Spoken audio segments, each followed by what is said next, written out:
94.3 WYBC, the rhythm of the city. I'm Juan Castillo, and this is the Electric Drum.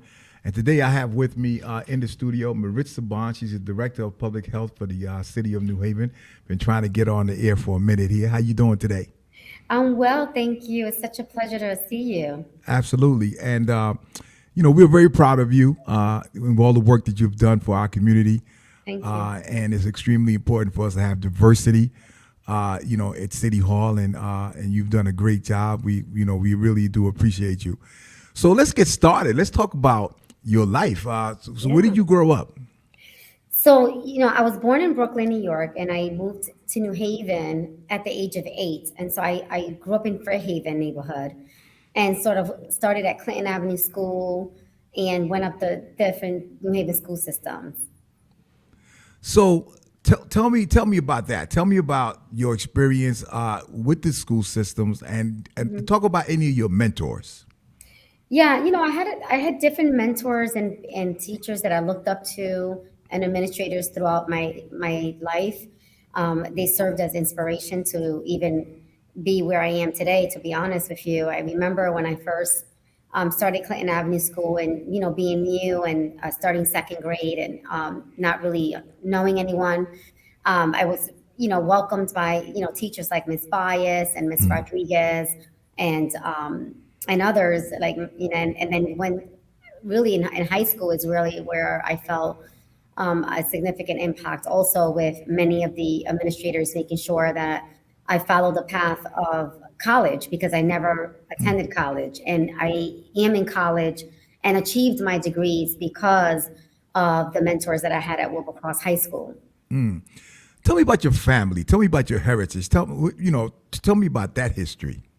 Yeah, so my family are from Puerto Rico, Yes. and my grandmother moved to New York City, first generation. So my mom's first generation in New York, and then we sort of migrated right here to move to Connecticut, and that's sort of where I feel is my home because I was raised here, Hmm. and I have not left. I mean, I've done everything in Connecticut, even my degrees, and so my family, I was raised by my grandmother Yes. and my uncle, who I call dad. And so a lot of people do not know that he's my uncle because I call him my dad because that's all I know him as. Yes. And so I was raised in a non-traditional family. And I was very grateful to have the support that I had, that although they necessarily didn't go to college, they supported my goals to make sure that I was successful. Tell me about being bilingual. How did that work out for you? That's hard.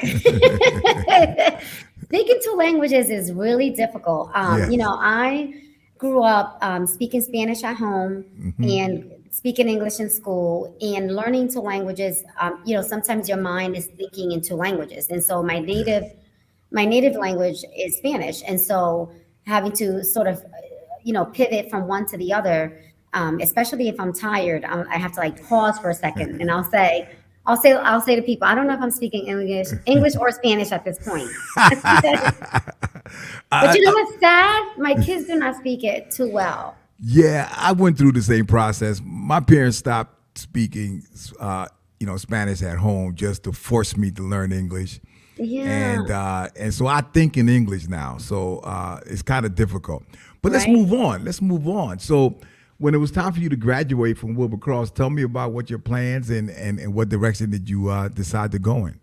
So it's so funny. So I applied to Southern Connecticut State University because many of my friends were going to the same school. And shout out to all of my childhood friends and my close girlfriends that we all went to undergrad together. Mm. And it's so funny. My freshman year at Southern, I took this course called Introduction to Public Health. Mm. And I did not declare my major at the time. I was a freshman. I didn't, again, I was a first generation college student, so I didn't really know how to navigate any of that. And I took Introduction to Public Health and took a liking to it because it really lined up with a lot of the social determinants that I saw growing up and the conditions that were impacting the community I was raised in. And at that time, I volunteered to for a nonprofit group that was delivering meals to individuals that were impacted by AIDS, HIV, Mm. and AIDS, and were homebound. And the professor, ironically, was at the time the New Haven health director, Okay. and Dr. Quinn.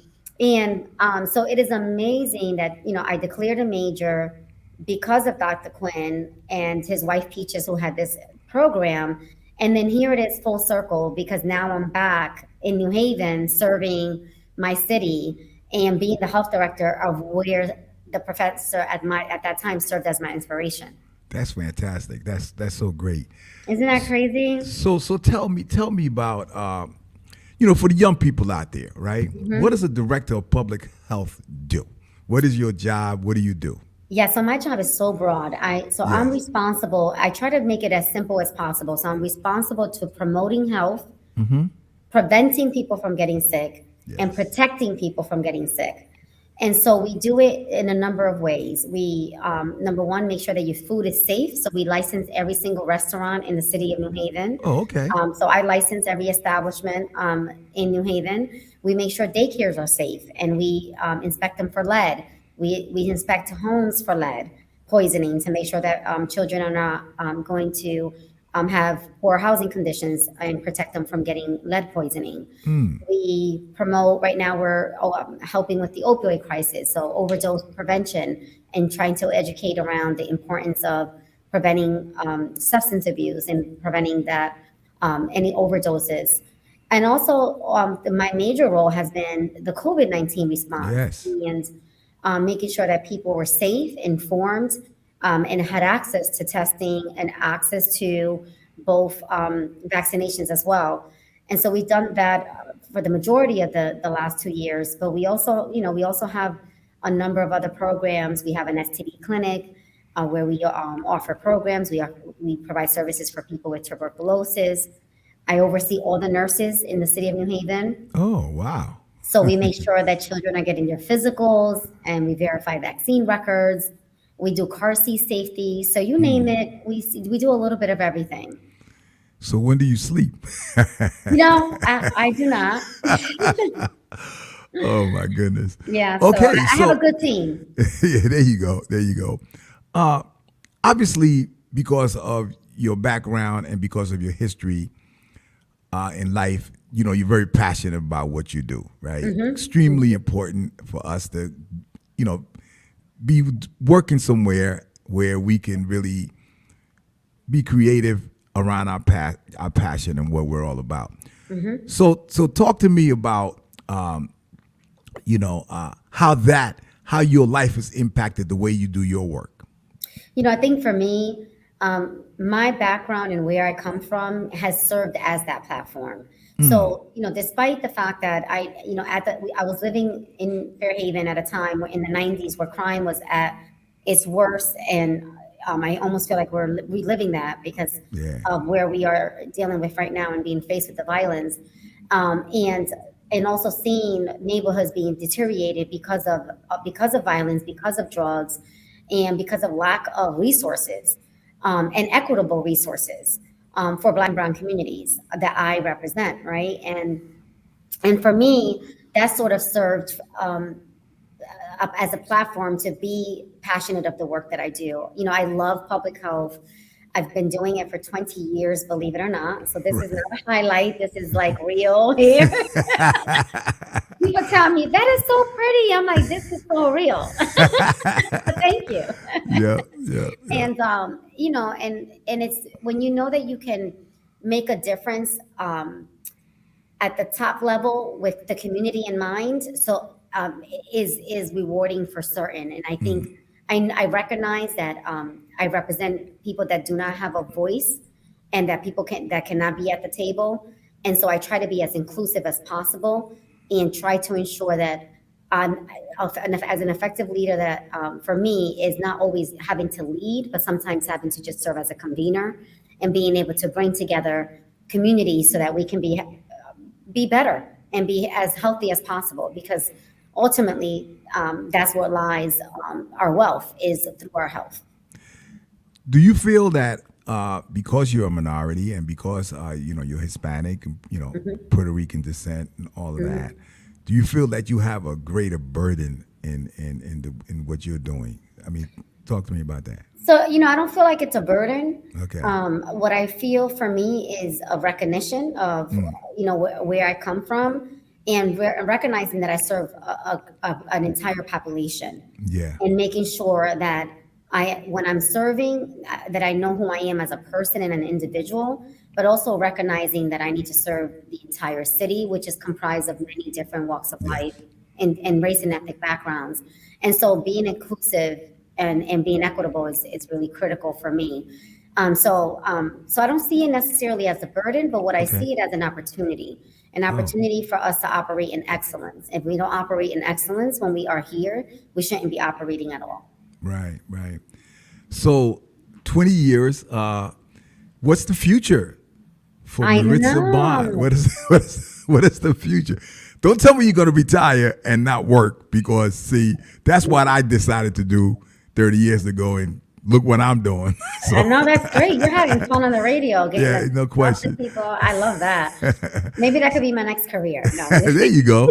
There you go. What's the future for you?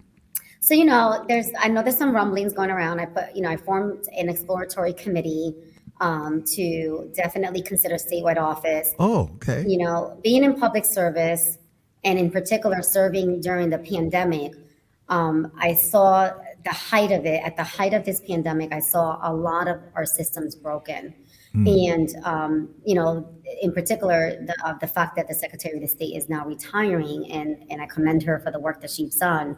I feel like that office has an opportunity, because our democracy is in such a fragile state right now, where our accessibility to voting is being compromised, and as well as integrity around voting. And most importantly, businesses that have not survived this pandemic, and being able to support businesses to ensure that we are a striving a state, and we continue to remain that way, and we continue to ensure that access to voting and that our voices are heard. And for me, I feel like educating our voters and our constituents around that, and really educating entrepreneurs so that they can know how to navigate and open up their businesses at the state level, is something that I feel as a leader and administrator I can bring to the state, civically to the community on a different level. So let's talk about that position. What does the Secretary of State do? Yeah, no. Tell me about that job. And you know what's so funny? I've been spending a lot of time educating people about what that office does. Like, some of my friends are like, well, what does that office do? And so that office really is responsible for a number of things. They are responsible for ensuring that when policies are in place, or recommendations for policies are in place, for local registrars and city clerks that are doing that are literally making sure that the polls are open so that people can have access to voting. We want to make sure that office is responsible for the integrity of it and accessibility around that. They're also responsibility when people decide they want to run for office, and making sure that everything is following specific rules and regulations. And then every person that wants to open up a business, that goes through that office first in order to get a permit to open up a business. And so right now, one of the things that I've been doing is having conversations with local registrars on infrastructure changes that they would like to see. Because one of the things that I've learned, even as a health director, is that we can't push policies from the top down. It has to come from the bottom up. So those that are going to be impacted by any voting policies, those that are going to implement it, need to have a voice. Those businesses that want to be able to operate in Connecticut, I want to be able to hear from business owners on what some of the concerns are and how we can better improve.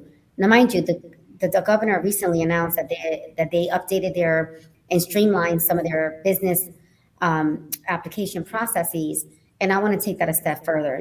Propose that we have an app, ensure that people can get a temporary permit without having to leave a large deposit that needs to be refunded. I've been having the opportunity to learn, because for me, I want to be able to develop a strategic plan from that.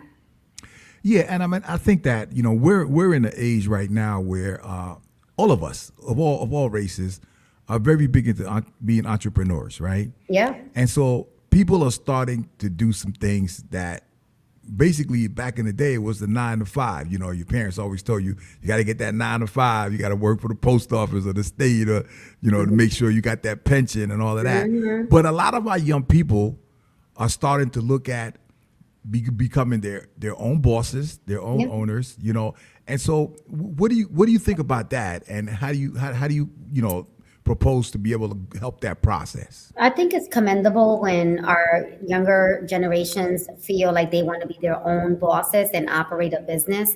I think that's phenomenal. I think it's number one, it gives someone the autonomy to run something that they're passionate about and have a vision for providing a service that is perhaps needed.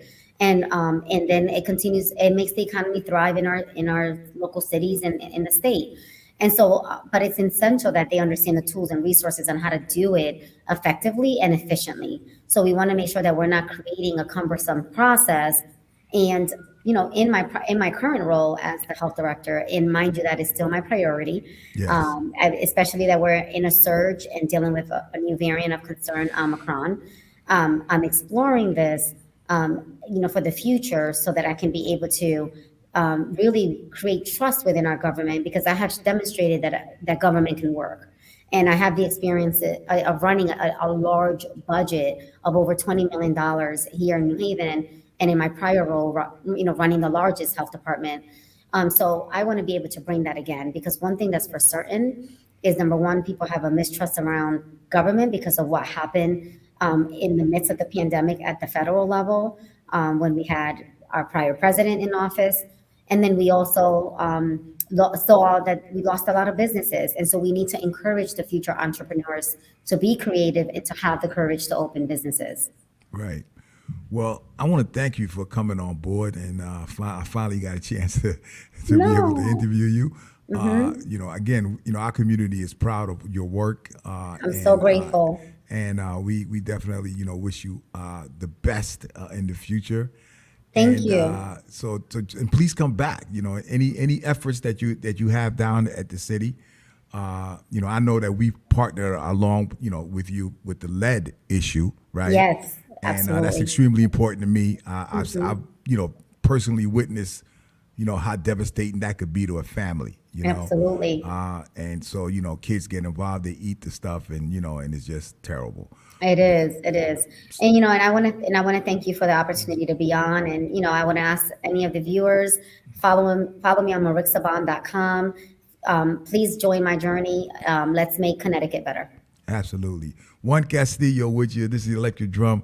I know you've been inspired today. I know I have. We will see you next week.